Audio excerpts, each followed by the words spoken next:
साथियों, मैं Parasnath life high study IAS में आपका स्वागत है। आज हम लोग यूपी टेट 2014 प्राइमरी लेवल का बाल विकास एवं शिक्षण विधियां के प्रीवियस ईयर के प्रश्न पत्र को हल करेंगे। यूपी टेट एग्जाम में प्रीवियस ईयर से प्रश्न रिपीट करते हैं, इसलिए यदि आप लोग यूपी टेट का एग्जाम देने जा रहे हैं तो कम से कम 10 वर्ष के प्रीवियस ईयर के प्रश्नों को जरूर हल करके जाएं। साथियों, प्रश्नों पर आएँ उससे पहले यदि आप लोग चैनल को सब्सक्राइब नहीं किए तो प्लीज़ चैनल को सब्सक्राइब और शेयर कीजिए, वीडियो को लाइक जरूर कीजिए, इससे हमें मोटिवेशन मिलता है। आइए देखते हैं पहला प्रश्न। अभिप्रेरणा का वर्गीकरण होता है ए स्वाभाविक और कृत्रिम, बी कम महत्वपूर्ण तथा अधिक महत्वपूर्ण, सी जन्मजात तथा अर्जित, डी अभिप्रेरणा तथा प्रलोभन। साथियों, इसका सही जवाब है सी जन्मजात तथा अर्जित। अभिप्रेरणा का वर्गीकरण होता है जन्मजात तथा अर्जित दोनों। अब्राहम मोस्लो ने अभिप्रेरणा को दो भागों में वर्गीकृत किया है। जन्मजात अभिप्रेरणा जैसे भूख, प्यास, विश्राम, निद्रा आदि, तथा अर्जित अभिप्रेरणा जैसे सामाजिक रुचि, प्रतिष्ठा आदि। अगला प्रश्न है, सीखने की प्रक्रिया में सीखने का स्थानांतरण हो सकता है ए सकारात्मक, बी नकारात्मक, सी शून्य, डी ये सभी। साथियों, इसका सही जवाब है डी ये सभी, सकारात्मक, नकारात्मक, शून्य। अगला प्रश्न है,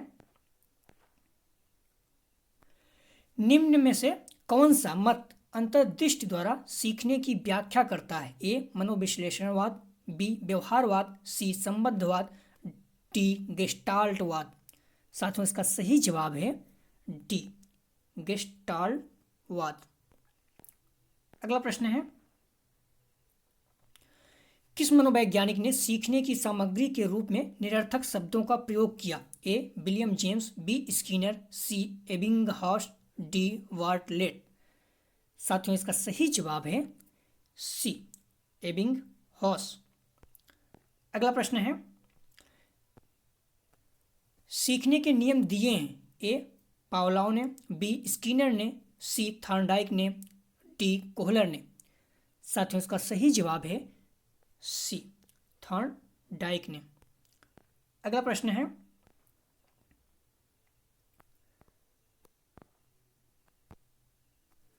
सीखना है ए व्यवहार में परिवर्तन, बी अनुभव तथा अभ्यास का परिणाम, सी व्यवहार में अपेक्षाकृत अस्थायी परिवर्तन, डी ये सभी। साथियों, इसका सही जवाब है डी ये सभी। सीखना है व्यवहार में परिवर्तन, अनुभव तथा अभ्यास का परिणाम, व्यवहार में अपेक्षाकृत अस्थायी परिवर्तन। अगला प्रश्न है, शारीरिक वृद्धि और विकास को कहते हैं ए तत्परता, बी अभिवृद्धि, सी गतिशीलता, डी आनुवांशिकता। साथियों, इसका सही जवाब है बी अभिवृद्धि। अगला प्रश्न है, चिंतन संज्ञानात्मक संज्ञ पक्ष में एक मानसिक क्रिया है या कथन दिया गया है ए डीबी द्वारा, बी गिलफर्ड द्वारा, सी क्रूज द्वारा, डी रॉस द्वारा। साथियों, इसका सही जवाब है डी रॉस द्वारा। अगला प्रश्न है,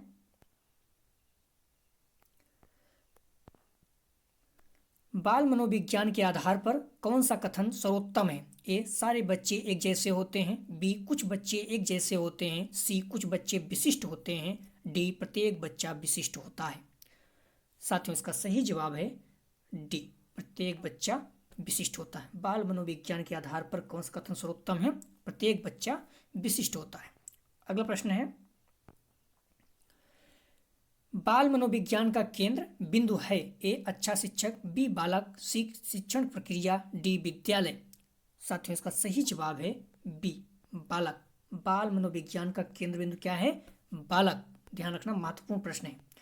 अगला प्रश्न है, अच्छी स्मृति की विशेषताएं हैं ए शीघ्र पुनः स्मरण, बी शीघ्र पहचान, सी अच्छी धारणा, डी ये सभी।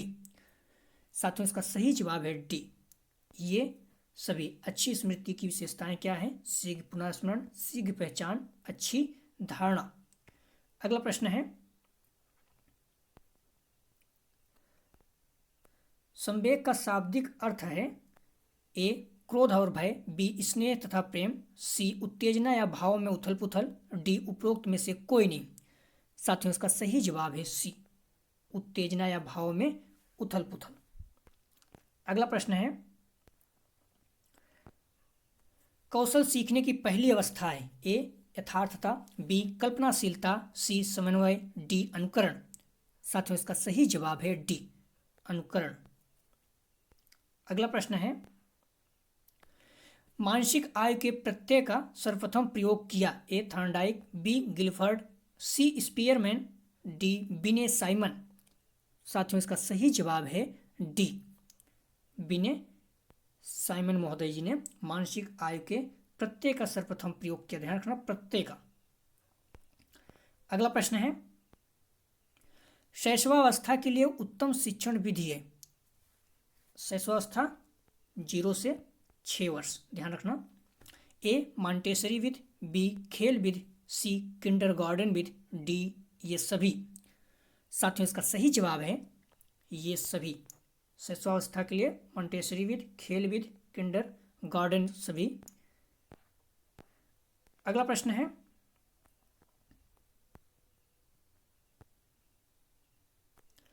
बाल विकास में ए प्रक्रिया पर बल है, बी वातावरण और अनुभव की भूमिका पर बल है, सी गर्भावस्था में किशोरावस्था तक अध्ययन होता है, डी उपरोक्त सभी।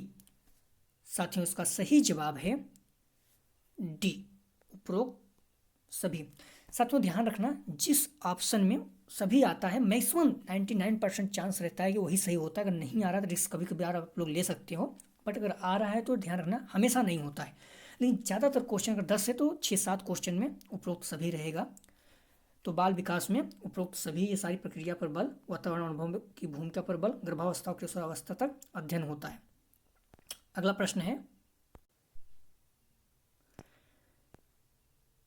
बाल विकास का अध्ययन क्षेत्र है ए बाल विकास के विभिन्न अवस्थाओं का अध्ययन, बी वातावरण का बाल विकास पर पड़ने वाले प्रभावों का अध्ययन, सी वैयक्तिक विभिन्नताओं का अध्ययन, डी उपरोक्त सभी।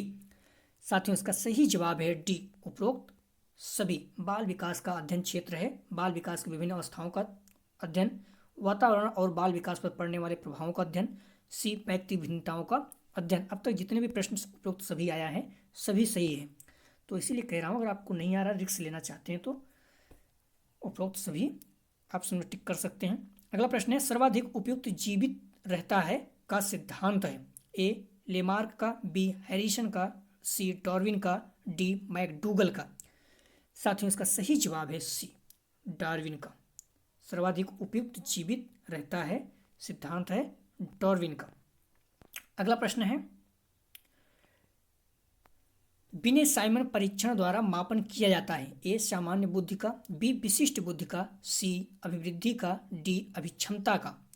साथियों इसका सही जवाब है ए सामान्य बुद्धि का। बिने साइमन या बुद्धि से संबंधित प्रश्न हर बार पूछा जा रहा है, इस टॉपिक को आप लोग ध्यान रखना। अगला प्रश्न है, संवेगात्मक विकास को प्रभावित करने वाले कारक हैं ए शारीरिक कारक, बी मानसिक योग्यता, सी थकान, डी ये सभी। साथियों इसका सही जवाब है डी ये सभी। संवेगात्मक विकास को प्रभावित करने वाले कारक शारीरिक, मानसिक, थकान सभी है। अब तक जितना भी प्रश्न आया है सभी, उसमें सारा ऑप्शन डी ही सही है। अगला प्रश्न है,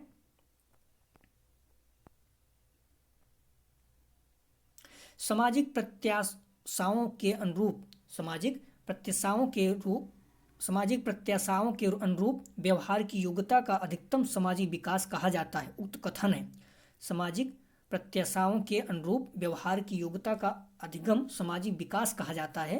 उपयुक्त कथन है ए हॉरलॉक का, बी टीपी नन का, सी मैकडूगल का, डी रॉस का। साथियों इसका सही जवाब है ए हॉरलॉक का। अगला प्रश्न है, सीखने का सर्वाधिक उपयुक्त अर्थ है ए कौशल अर्जन, बी ज्ञानार्जन, सी व्यवहार में परिमार्जन, डी वैयक्तिक समायोजन। साथियों इसका सही जवाब है सी व्यवहार में परिमार्जन।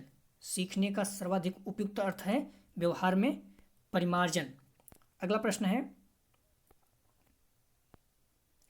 वाणी दोष नहीं है ए ध्वनि परिवर्तन और अस्पष्ट उच्चारण, बी धीमी या तेज गति से बोलना, सी हकलाना और तुतलाना, डी तीव्र अस्पष्ट वाणी। साथियों इसका सही जवाब है बी, धीमी या तेज गति से बोलना वाणी दोष नहीं है। कोई धीमा बोल रहा है या तेज गति से बोल रहा है तो ये वाणी दोष नहीं माना जाएगा। बाकी ध्वनि में परिवर्तन, अस्पष्ट उच्चारण वाणी दोष है, हकलाना तुतलाना वाणी दोष है, तीव्र अस्पष्ट वाणी ये भी वाणी दोष है। अगला प्रश्न है, प्राथमिक स्तर पर मूल्यों की शिक्षा देने की सर्वोत्तम विधि है। ए, मूल्यों के महत्व को बताना, बी, मूल्यों के पालन न करने पर दंडित करना, सी, अध्यापक के व्यवहार में मूल्य स्थापन, डी, उपरोक्त सभी। साथियों इसका सही जवाब है सी, अध्यापक के व्यवहार में मूल्य स्थापन प्राथमिक स्तर पर मूल्यों की शिक्षा देने के सर्वोत्तम विधि है। अगला प्रश्न है, मूल्यों के वर्गीकरण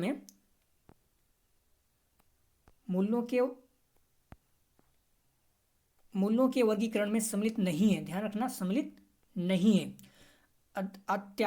आध्यात्मिक मूल्य, बी, एन केन प्रकारे धनार्जन का मूल, सी, नैतिक मूल, डी, सांस्कृतिक मूल।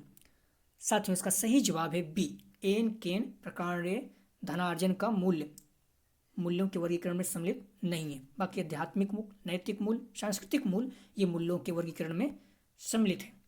अगला प्रश्न है, व्यक्तित्व के संगठन का स्वरूप है। ए, सामाजिक आर्थिक, बी, मनोवैज्ञानिक शारीरिक, सी, सामाजिक राजनीतिक, डी, मनोवैज्ञानिक आध्यात्मिक। साथियों इसका सही जवाब है बी, मनोवैज्ञानिक शारीरिक। अगला प्रश्न है, आत्मकेंद्रित व्यक्तित्व होता है। ए, अंतर्मुखी, बी, बहिर्मुखी, सी, उभयमुखी, डी, सामाजिक निर्भर।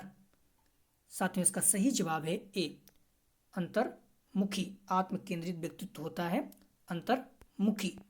अगला प्रश्न है,